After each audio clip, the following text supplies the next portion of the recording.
What factor does the selection of a suitable acid for cleaning depend? सफाई के लिए उपयुक्त अम्ल का चयन किन कारकों पर निर्भर करता है?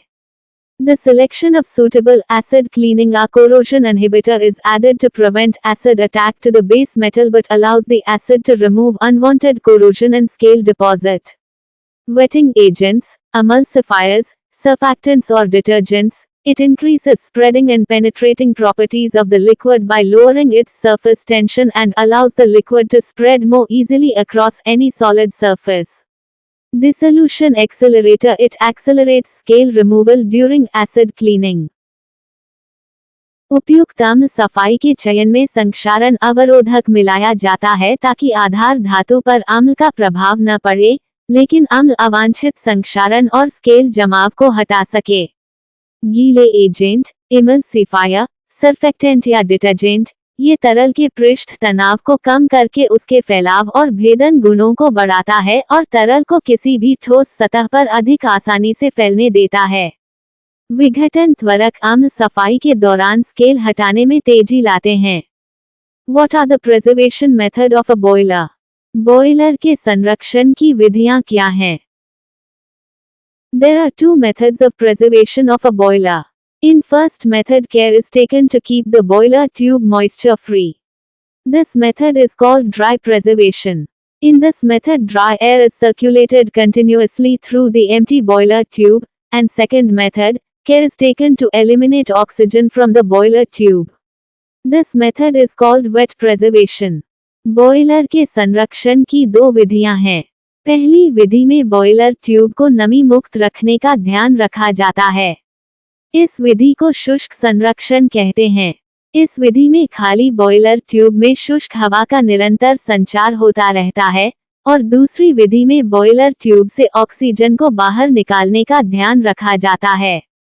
इस विधि को आर्द्र संरक्षण कहते हैं।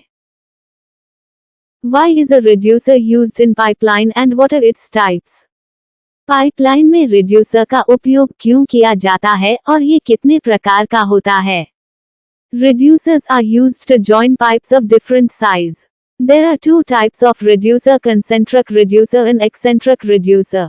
विभिन्न आकार के पाइपों को जोड़ने के लिए रिड्यूसर का उपयोग किया जाता है।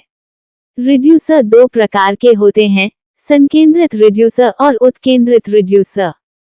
What is the function of thrust bearing? Thrust bearing का कार्य क्या है? Shaft is permitted to float to both the axial direction, but the axial float is restricted to certain limit. Excessive axial shift may damage the rotating and fixed parts. For this, thrust bearing are provided. Shaft को दोनों अक्षीय दिशाओं में तैरने की अनुमति है, लेकिन अक्षीय फ्लोट एक निश्चित सीमा तक ही सीमित है। अत्यधिक अक्षीय विस्थापन घूर्णनशील और स्थिर भागों को नुकसान पहुंचा सकता है। इसके लिए थ्रस्ट बेयरिंग प्रदान की जाती है। What is the difference between dry bulb temperature and wet bulb temperature? शुष्क बल्ब तापमान और आर्द्र बल्ब तापमान में क्या अंतर है? Wet bulb temperature can be measured by using a thermometer with the bulb covered in muslin. This is the minimum temperature which can be achieved by purely evaporative cooling. Wet bulb temperature is always lower than the dry bulb temperature. Dry bulb temperature refers to ambient air temperature basically. It is called dry bulb because the air temperature is indicated by a normal thermometer, not affected by the moisture of air. आर्द्र bulb तापमान को thermometer का उपयोग करके मापा जा सकता है, जिसमें बल्ब को मलमल से ढका जाता है। यह न्यूनतम तापमान है जो विशुद्ध रूप से वाष्पीकरणीय शीतलन द्वारा प्राप्त किया जा सकता है।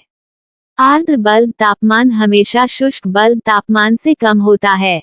शुष्क बल्ब तापमान मूल रूप से परिवेशी वायु तापमान को संदर्भित करता है। इसे शुष्क बल्ब तापमान इसलिए कहा जाता है क्योंकि ये तापमान एक सामान्य थर्मामीटर द्वारा दर्शाया जाता है, जो हवा की नमी से प्रभावित नहीं होता है।